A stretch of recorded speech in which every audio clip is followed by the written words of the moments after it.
Okay, my name is Bobby Vaught. Don't forget to hit the subscribe button so you'll know exactly when the next presentation comes. I've been doing about 1 to 2 presentations a day.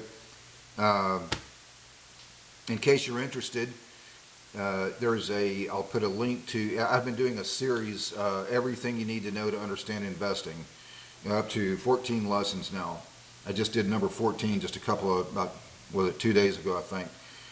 So I'll put a link to lesson 1 in the description below, and then in addition to that, every lesson has a link to the next one, so they're all in the description, so they're all very easy to find. The 2 different parts of this channel, the investing side, the political side, and so that's the investing side. This is more the political side of this channel. I try to keep the investing part of this channel very apolitical, so it appeal to anyone. This is the more the political side. Okay, jumping into today's topic here, the difference between capitalism and socialism. It's been my observation just over many years of talking to people that and observing people on social media and various places. A lot of people out there are not really defining socialism correctly. The mistake is primarily made by people on the political left, but not exclusively. Sometimes it's by people on the right as well. So many times people erroneously think that socialism has something to do with government spending. Depending on what the government spending is, that may or may not be controversial, but I don't know of anybody, I haven't really met many hardcore libertarians who wouldn't agree that there's some things that government needs to spend money on. Police, military, infrastructure, various other things we could think of, okay? But that's not what defines socialism. You could look up definitions of capitalism and socialism. You would find a lot of different definitions, many of them worded slightly differently, but they all essentially mean the same thing. The definitions have been the same definitions since I've been following this stuff. Same definition now, same definition that was in my father's economics textbook in the next room in there that he had back in the 1950s. Okay, capitalism versus socialism has to do with the production side of the equation. In other words, who owns or who you think should own capital. The means of production, that's what capital means. If you go in socialism, by definition, and again, if you started looking it up, you'd find a lot of different definitions that worded slightly differently, but they all essentially mean the same thing. Socialism, by definition, it means capital, means of production, should be owned, you think, should be owned collectively. Owned by people, but owned collectively. In reality, we know from looking throughout history, throughout the world, that really just means that government owns the means of production and you don't, and you never will.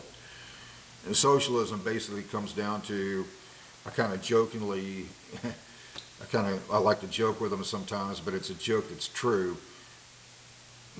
Socialists say we don't like corporations, so therefore we need to turn over all means of production to the state, effectively making government the world's largest corporation with no competition and no higher earthly entity to check it.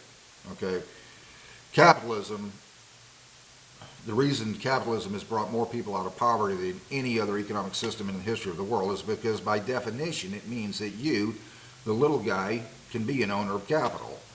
For example, it's private equity. For example, you go buy 1 share of McCormick. I'm not trying to do stock picks here, it's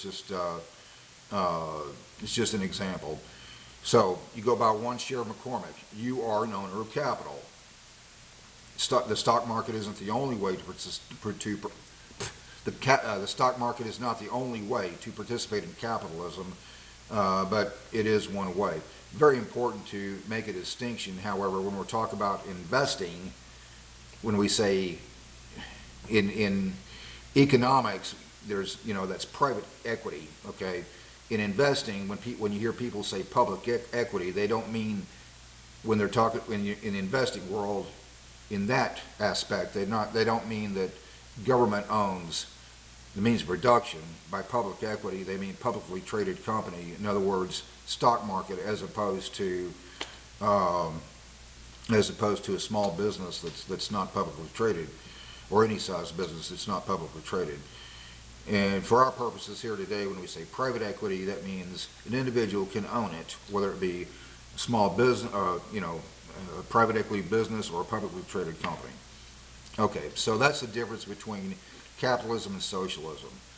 It's the reason that capitalism has brought more people out of poverty than any other economic system in the history of the world, is precisely because the little guy, you, can be an owner of capital.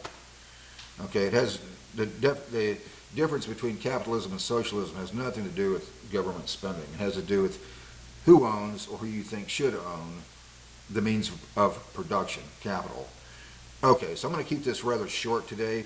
That was just a few minutes, I think. Again, if you're interested, the link below, I'll put a link to the first lesson on everything you need to know to understand investing, and every lesson has a link to the next one. I've done 14 of them now, and still quite a bit more to cover. Okay, so with that being said, until next time, I hope life is treating you well. See you then.